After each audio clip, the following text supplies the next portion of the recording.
music into your evening in the sunshine. City Beat Drive Time with the band named after Dr. David Lawson. He's a Liverpool-based brain surgeon. He saved the life of the lead singer of the Lawson band, obviously. You know, that's a brilliant reason for naming the band Lawson. You know, if they're going to competition for best reason for a band name, I think they certainly beat Jedward. It's 5 o'clock. Time to check out the new teen ticket at Movie House Cinemas at Dublin Road, Cityside in Glengormley. Teens up to age 17 see films for just £4.50.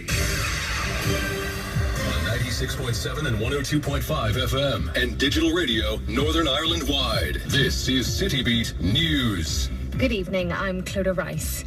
The body of a County Antrim soldier has been found at an army base in Shropshire. 32-year-old Corporal Jeffrey McNeil from Ballymoney died at Clive Barracks on Saturday. The Ministry of Defence says his family has been told a 23-year-old serving soldier from the same base is being questioned on suspicion of murder. Tributes are pouring in for a Bangor Paralympic skier after she won Team GB's first gold medal in Sochi.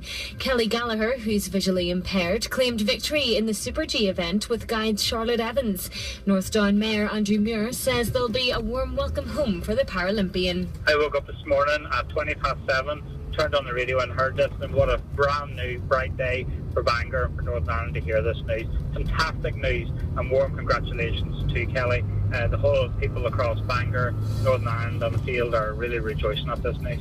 Prosecutors are to reinstate criminal proceedings against a former police officer in connection with the sectarian murder of a man by a loyalist mob.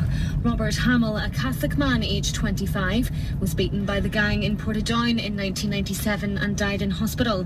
The Public Prosecution Service will restart the case against Robert Atkinson, Eleanor Atkinson and Kenneth Hanvey in relation to perverting the course of justice. A court in South Africa has heard from the pathologist who performed the post-mortem on Oscar Pistorius' girlfriend, Reva Steenkamp. Earlier, the judge agreed to request that this evidence should not be broadcast live because it was too graphic. During his testimony, Pistorius was seen weeping and retching.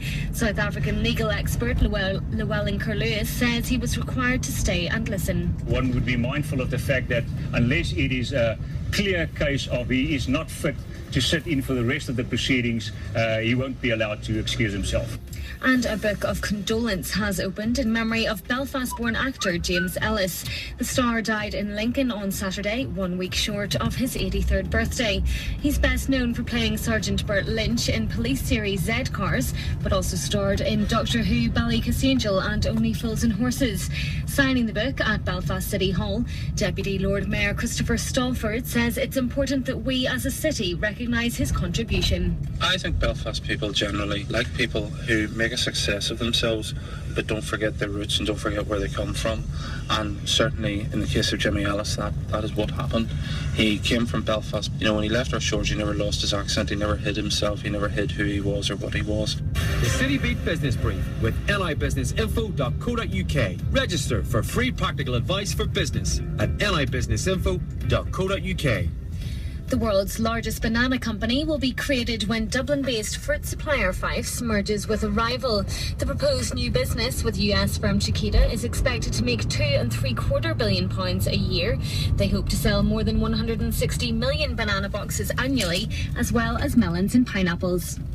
City Beat Sport with Multitrip.com. Covering mishaps abroad with Northern Ireland's award-winning travel insurance. Multitrip.com. British boxer George Groves is confident he can beat Carl Froch to win the WBA and IBF super middleweight titles. He narrowly lost out in November, and the pair have met ahead of the rematch at Wembley Stadium in May. Groves says his opponent should be worried after his last display. You know, there's nothing he can take from the first fight. Absolutely nothing, apart from the gift that he was given in the 9th round by Howard Foster. He had nothing. What are you doing? He was totally spent.